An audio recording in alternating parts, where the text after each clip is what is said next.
As was mentioned before Mass, I'm Father Broussard. I am the new mysterious priest that's living here at St. Edmunds, and I'm going to help out occasionally whenever Father is in need and I'm available. So my regular job will be full-time vocations work. So I'll be in charge of going around and promoting, in a sense, the priesthood and seeing if there are young men who are interested in that, and young women who are interested in consecrated or religious life. And so I think that these readings are very good for my first Sunday Mass here in St. Edmunds, being full-time vocation director. Because in that first reading, we heard a great challenge for all those who are in leadership roles in the church, right? Especially priests who are called to shepherd God's people. And we heard, "Woe to the shepherds who mislead and scatter the flock of my pasture, says the Lord." Right? Woe to those who do a bad job as priests. The role of the bishop, the role of the priest who is working on behalf of the bishop, is threefold, right? They are to teach, they are to govern, and they are to sanctify. It's a very tall task. Right, to teach the people of God, to govern the church, and to sanctify those entrusted to them. It's a difficult task. The stakes are high. Right? Salvation is what's on the line. That's what the priest is called to do. And that work affects a lot of people's lives in a very profound way. In a lot of ways, this task could be overwhelming, right? An overwhelming task to take on, to lead God's people to Him and to bring God to His people.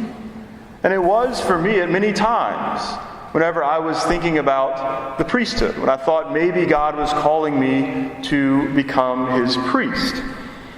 And if I'm honest, I was worried about it a lot in the seminary, whenever I was studying and preparing. And I thought of all the things that were required of the priest.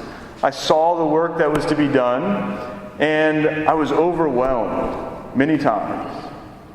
And even now as a priest, when I think about it too much, and when I feel like it's all up to me, a lot of times I become overwhelmed with the work that the priest is called to do.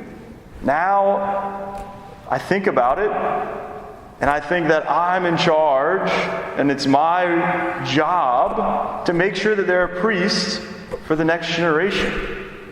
And if I think that it's all my work, it becomes overwhelming. But luckily, that's not the case. I do have work to do. The bishop has given me a job, but it's not all up to me. Right? It never is. And we are reminded of that in today's gospel.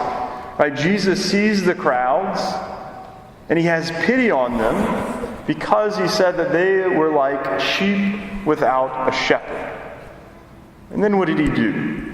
He began to teach them many things. Right? In other words, He, Jesus, began to shepherd them. He began to guide them. He began to lead them and to teach them.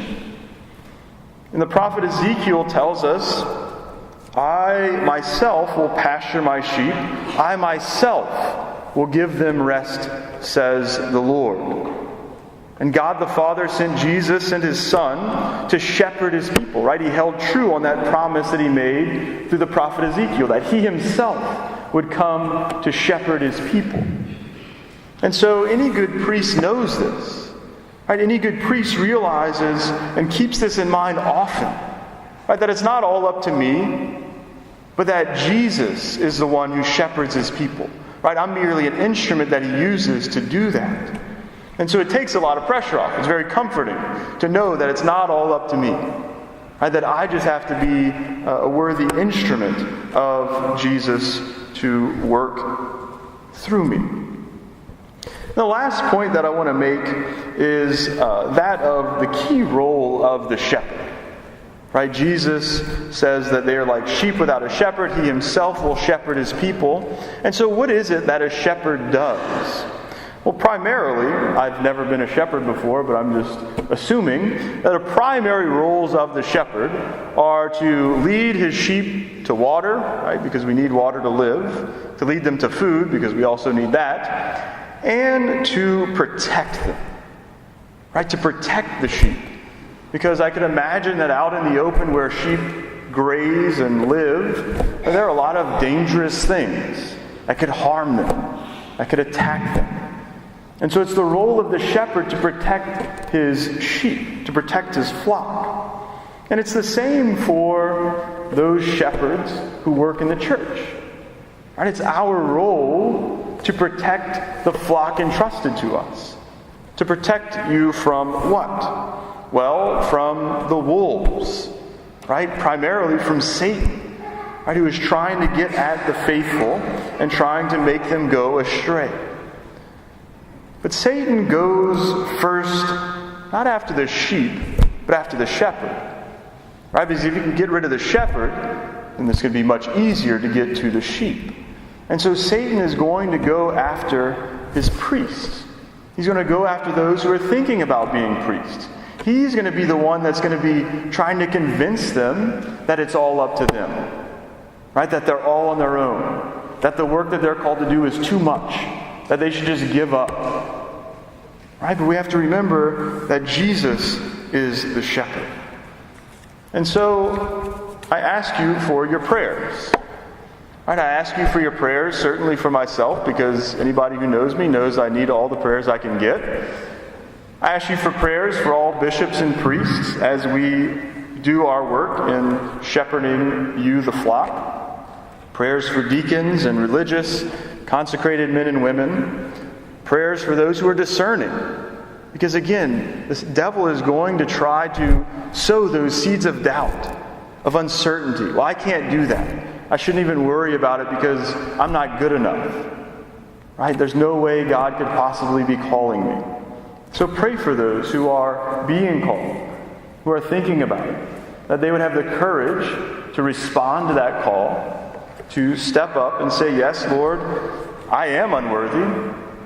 I can't do it. But if you're calling me, you are going to give me the grace to be able to fulfill that call that you are placing in me. Pray for them that they would remember that Jesus himself is the good shepherd, that he is the true shepherd, and that if they rely on him, if they imitate him, then they will be able to care for and to shepherd his flock.